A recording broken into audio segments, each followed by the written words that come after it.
It was back to school today for inland provinces, but it became very clear that there are many, many challenges. And of course, stage 6 load shedding, now indefinite, is going to only add to those problems. We see a number of schools have got infrastructure issues, and also many schools simply cannot afford alternative power plants to keep the power on when load shedding happens. But let's bring in Heidi Giokos and Pule Letshwiti-Jones back into the story. Heidi, of course, was in Pimville in Soweto, and Pule Letshwiti-Jones, you were in Balfour and in Mpumalanga. So Heidi, we were chatting about what you saw at the school in Pimville, that the infrastructure is a real problem.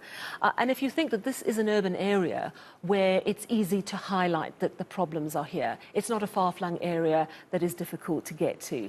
This is an area in a city. Parents are furious about what's going on. It also seems there's a lack of communication. But you were telling us that they didn't welcome the arrival of the EFF, who also wanted to make their point about what's going on here.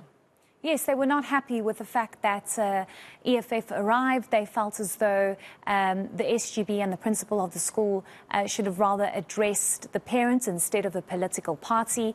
It got rather chaotic, Sally, because parents asked the EFF to leave. They basically chased them out of the school, and later on, of course, they then decided that they'll all meet with the SGB and with the principal of the school to try and come up with a solution, because schooling and teaching and learning, of course, must continue, and that cannot continue if there are no mobile classrooms. But I want us to just take a quick look at that altercation between the parents and the EFF.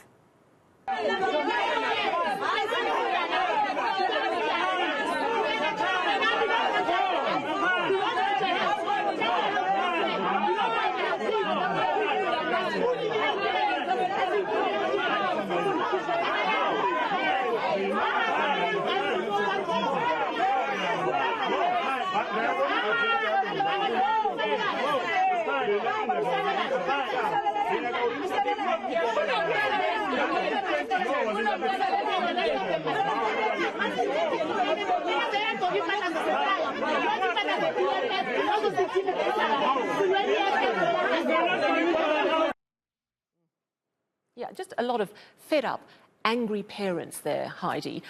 So what is the department saying about the state of Pimville School? What's going to be done? Well, the Department of Education in the province, Sally, says they're unaware of the situation, but they will be looking into it. And this ultimately lies in the hands of the Department of Infrastructure and Development in the province, because they need to provide the mobile classrooms. Parents will be heading there tomorrow, and they're hoping by Monday there will be a solution. All right, thank you so much for that, Heidi. Let's jump to Mpumalanga now and bring in Pule Letshwiti-Jones. Now, Pule, you were in Balfour and in Mpumalanga. You also encountered some serious infrastructure problems at schools. Tell us what you saw. Yeah, definitely, Sally. This dates back to 2019, where we understand that this school, Secheng Secondary School, was engulfed by flames. And ever since, according to the school officials, the Department of Education in Mpumalanga made commitments to try and ensure that they repair the school and fix some of the burned parts of the school to ensure that, the pupils can go back to efficient learning. But that hasn't been the case. We're being told that they've been sent from pillar to post, and these educators are quite frustrated. In fact, they have to now take drastic measures of ensuring that learning becomes safer. I mean, if you look at those visuals on your screen, you get to see how this, academic institution has been, dilapidated. And what we understand is that grade 8 to grade 9 learners have been transferred to a nearby school, whilst learning at the school will only take place for grade 10 to matriculants. Let's just take a listen to what a member of the SGB had to say regarding some of these concerns. It is a concern, the delay that we're facing here. This school was supposed to be demolished 3 years ago, so that the following year we can start the reconstruction of the new building, of which the drawings are ready.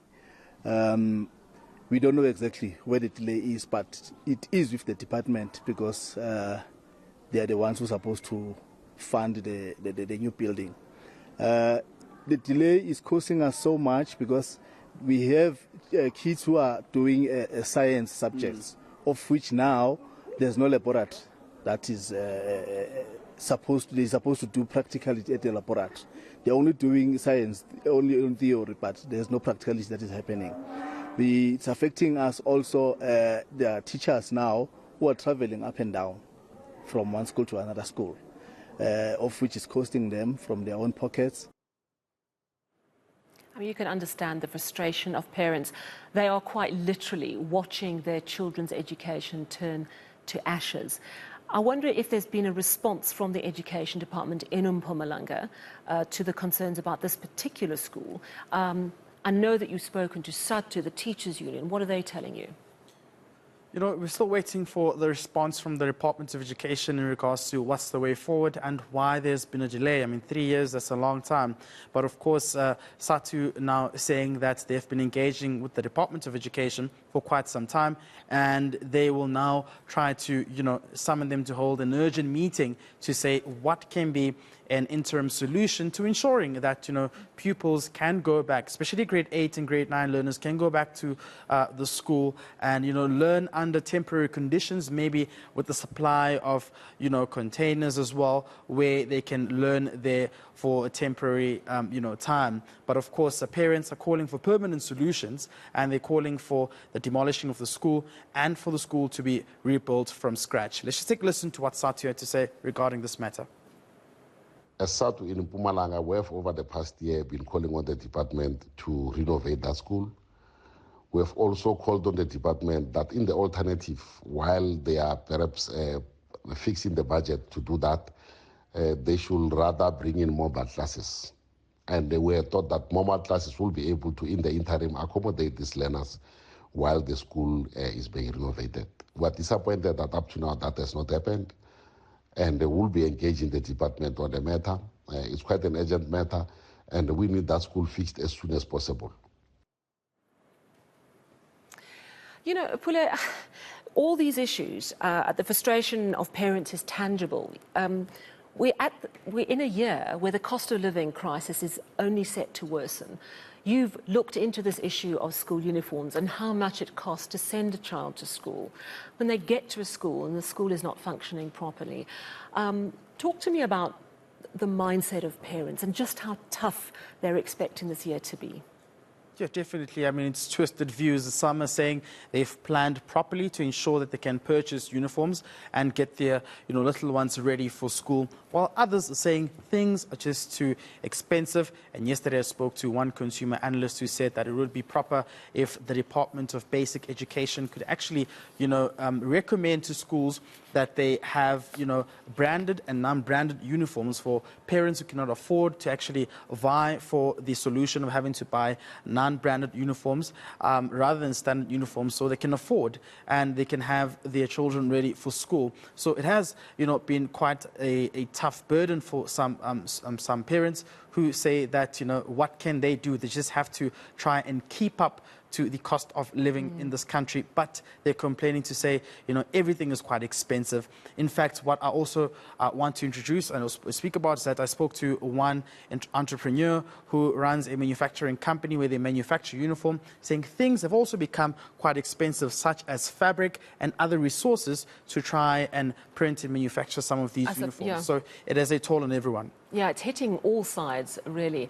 You're absolutely right. Thank you so much for just bringing us the gist of that environment today. Thank you very much, Pule, Letshwiti-Jones, Heidi, Giokos. And